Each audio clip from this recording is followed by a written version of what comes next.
2023년 6월 28일 수요일 로마서 15장 22절에서 33절 말씀을 묵상합니다.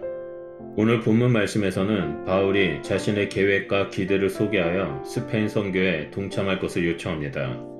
먼저 그는 22절에 로마 교회에 가려던 여러 시도가 막혔지만 이제 다시 방문을 희망한다라고 말합니다.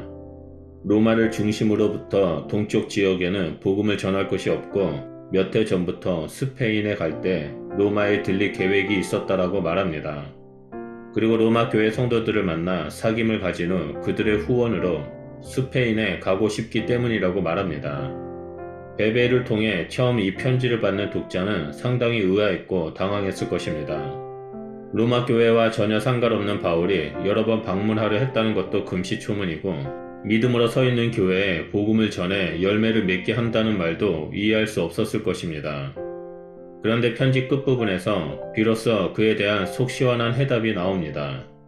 편지 전체를 로마 방문 계획, 복음과 그리스도인의 삶에 대한 설명, 다시 로마 방문 계획으로 구성한 것은 독자를 설득하기 위한 바울의 탁월한 전략으로 보입니다.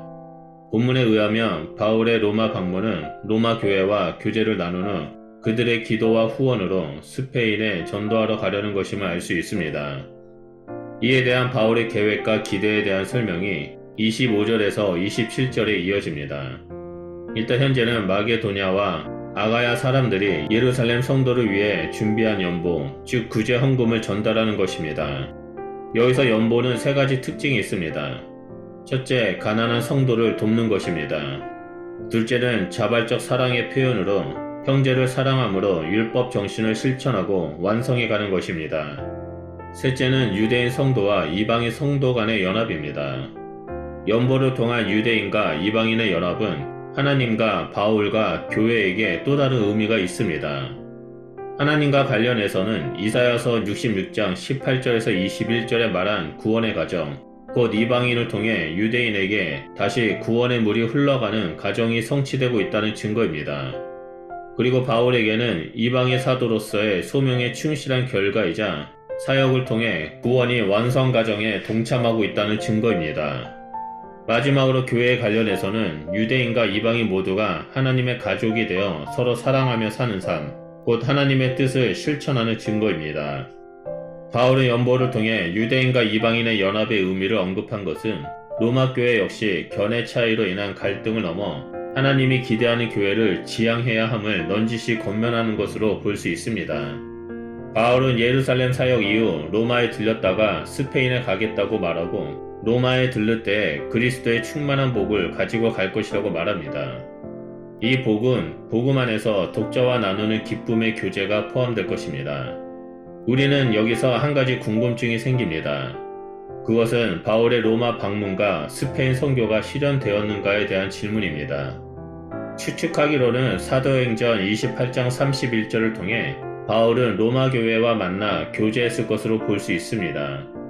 또한 스페인 선교에 대한 언급이 성경에는 없지만 바울의 마지막 편지인 디모데후서 4장 7절에서 자신의 달려갈 길을 마쳤다고 말한 것을 보면 아마도 로마의 1차 투옥 이후 석방되어 스페인 사역을 수행했던 것으로 보입니다.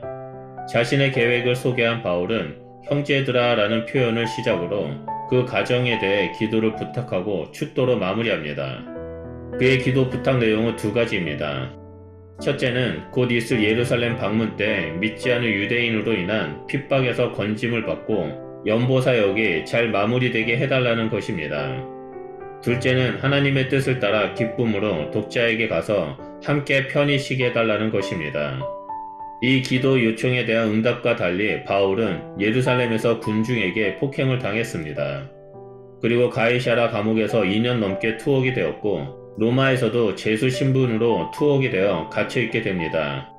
그러나 이 기도는 응답되었습니다.